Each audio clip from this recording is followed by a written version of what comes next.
Welcome to Animal Stories for Kids. If you like our stories, please give us a 5-star rating, subscribe to our podcast, and share it with your friends and family.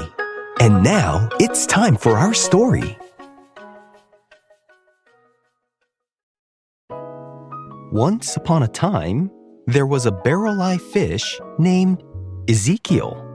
Ezekiel the barreleye fish lived way, way down in the ocean, far below where the sunlight can shine. Ezekiel the barreleye fish was one of the stranger-looking fish in the whole sea. Why? Because Ezekiel's head was clear, like glass. You could peek right through it and see his glowing green eyes inside. And Ezekiel the barreleye fish's eyes were a little different than other fish because they pointed straight up. That meant Ezekiel was always looking up. He looked up to spot food. He looked up to watch the faint shadows of other fish. And sometimes he just looked up because it reminded him there was always something above the darkness. Ezekiel had a favorite game. It wasn't really a game. It was just the way he moved.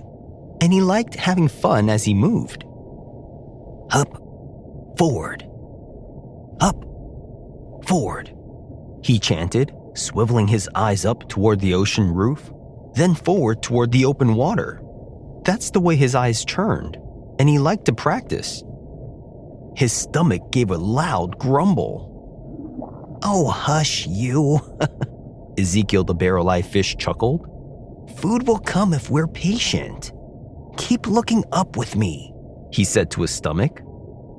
The deep sea could feel lonely at times, and where Ezekiel was, it was dark all the time. The only lights came from glowing creatures, like sparkling shrimp, twinkling jellies, and fish that carried little lanterns on their heads. It looked a little like the night sky, but filled with stars that swam. "See?" Ezekiel the barreleye fish told his stomach. "Even here, there are lights to look up to." Ezekiel was always looking up. But life in the deep wasn't easy. Food didn't come by very often. Ezekiel had a very small mouth, so he couldn't just chomp anything he wanted. He had to wait patiently for tiny animals and jellyfish to drift down from above. Sometimes, he floated perfectly still, hardly moving his fins so he wouldn't waste energy. He let the ocean currents carry him along. One day, his eyes spotted a glowing jelly from above. "Dinner," Ezekiel whispered. His stomach grumbled, almost like it was saying, "Yes, please." He swam carefully upward, but just as he opened his mouth, the current pushed the jelly away. "Oh, currents," Ezekiel the barreleye fish huffed. "Always playing keep away with my food." He tried again with another jelly. Gone. By the third try, his stomach groaned loudly. I know, Ezekiel sighed, talking to his stomach. "You're starving, but we'll get something soon." Still, Ezekiel kept looking up. Later, Ezekiel the barreleye fish noticed another glow above him, wiggling like a tasty treat. His eyes lit up. His stomach squeaked, almost like it was saying, "Eat it, eat it." But Ezekiel swiveled his eyes forward and focused on the light. Aha! That glow was attached to a very big mouth with very sharp teeth. It was an anglerfish. "Quiet, stomach. That's no snack. That's a trap," Ezekiel whispered to his stomach. He drifted downward away from the anglerfish, letting the current hide him. The anglerfish, disappointed, figured that Ezekiel wouldn't be coming back anytime soon, and so it swam away. For Ezekiel the Barreleye Fish, sometimes looking up also meant being careful about what he chased. The next day, a strong current rushed through the deep sea. Ezekiel was swept up in the current. He spun and tumbled, his little fins flapping all around, trying to gain control. "Whoa! Whoa!" Ezekiel the Barreleye Fish yelled as he was tumbling in the current. "This is not the kind of ride that I wanted." His stomach was even wobbling inside him, almost like it was saying, "Make it stop." Ezekiel wanted to fight the current, but he was too small. So he tucked his fins and let it carry him.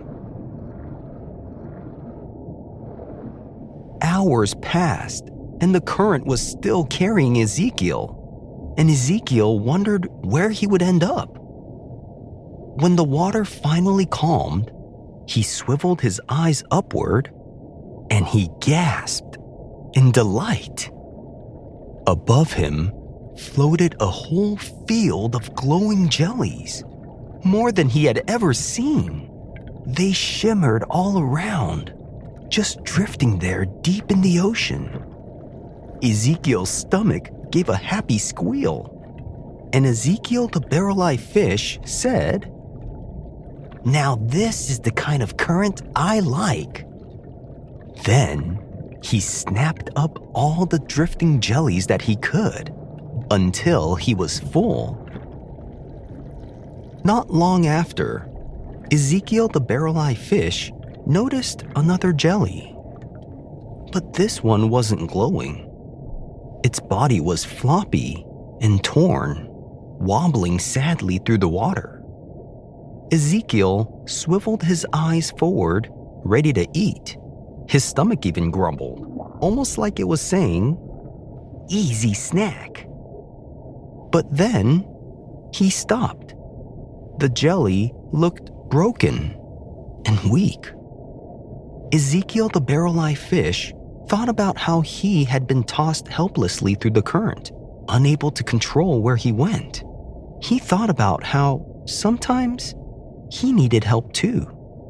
So, instead of biting, Ezekiel whispered, "Keep drifting, little jelly. The ocean is hard, but you still belong here." And he let it go. His stomach grumbled. But Ezekiel felt lighter somehow.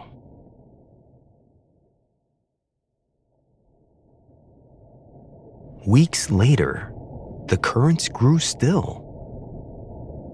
The water around Ezekiel the Barreleye Fish was quiet. No jellies drifting down. No glowing shrimp. Nothing at all. His stomach groaned like it was saying, "We're doomed." Ezekiel shook his head and said to his stomach, "No, we're not doomed, but we can't just drift this time either. We're going to have to swim for it." So Ezekiel the Barreleye Fish swiveled his eyes forward, braced himself, and began to swim, harder than he had ever before. His fins beat the water again and again, even though his muscles ached. At last, he spotted a faint shadow above. He looked up. It was a real jellyfish, moving gently. With one final burst, he snapped it up. His stomach cheered, almost like it was saying, "You did it!" Ezekiel sighed with relief. Sometimes looking up means swimming with all your strength until you get there. And Ezekiel got there. That night, Ezekiel drifted in the glowing sea, surrounded by jellies, shrimp, and fish that glowed. Life in the deep ocean was dark and sometimes difficult, but it was also full of wonder. And even in the hardest moments, Ezekiel's eyes were always turned upward, finding light, finding food, and finding a way. And the Barreleye fish lived happily ever after. The end.